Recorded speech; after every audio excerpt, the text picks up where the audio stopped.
বই আছে না, তুই দাদার বই দিয়ে টানাটানি করছিস। হ্যাঁ, টেবিলে উঠছে, যা পড়তে পড়তে টেবিলে উঠে পড়লো।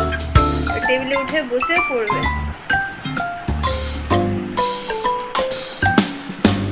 এবার টেবিল থেকে পড়বে, দেখো হাফ তুলে রয়েছে।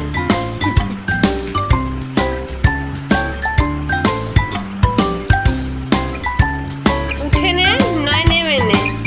মাঝ রাস্তায় বসে বসে কি করছিস? আবার দেখি, তোকে ডাকছি, তোকে ডাকছি। আবার টেবিলে উঠছে, ধরো।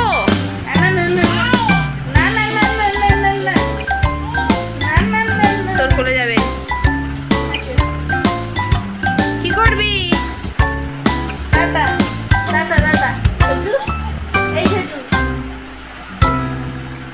আবার খাতাটা ছিঁড়বে তো।